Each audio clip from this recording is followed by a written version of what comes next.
Buried deep within Mark Carney's 140-page bill about border security is a provision that's got nothing to do with border security at all.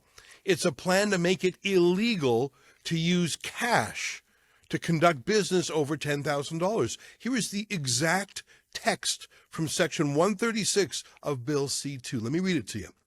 Every person or entity that is engaged in a business, a profession, or the solicitation of charitable financial donations from the public commits an offense if the person or entity accepts a cash payment, donation, or deposit of $10,000 or more in a single transaction or in a prescribed series of related transactions that total $10,000 or more.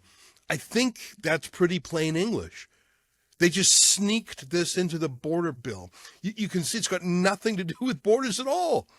It's got nothing to do with criminals at all. In fact, it specifically says that this applies to businesses and doctors and lawyers and other professions. It even applies to charities. What on earth is going on? Why are those groups banned from accepting cash more than $10,000? Like it's an offense now. What's going on here?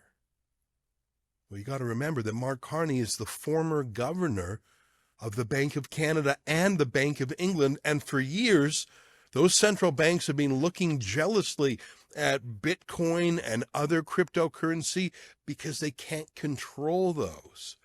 So central bankers have invented something called CBDCs, central bank digital currencies. The idea would be a government cryptocurrency that the government would issue.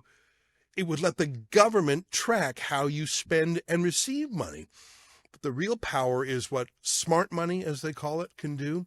It can literally be turned off with a kind of kill switch. For example, CBDCs could be programmed not to let you buy things the government disapproves of, whether it's lawful firearms or political donations to groups the government doesn't like the truckers, or even things the government says have too much carbon in them, like a tank of gas or eating a steak. The Bank of Canada proudly says on their own website, and I quote, "We've been exploring a digital form of the Canadian dollar, also known as a central bank digital currency, CBDC, to be ready in case it is needed in the future." C2, the new bill by Carney, is obviously paving the way for this. Carney is making it illegal for even churches and even doctors and other upstanding citizens to accept cash. This is clearly not about cracking down on bad guys. It's about cracking down on cash itself and the privacy and freedom that cash gives to citizens. We got to stop this. We're already tracked enough by our use of credit cards, but that's a choice we can each make. By banning cash and pushing us towards a trackable CBDC currency, Mark Carney's Liberals seek to make every aspect of our lives their business. It's not.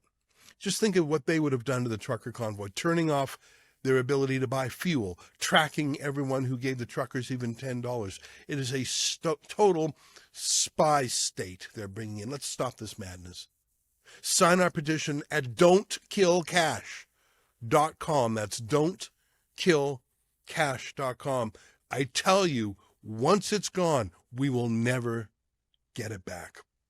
Look, do me a favor. I don't think most people have heard about this because the bill was only introduced in Parliament a few days ago. Please share this petition with your friends and family and make sure you sign it yourself at don'tkillcash.com, and we'll give you updates on it.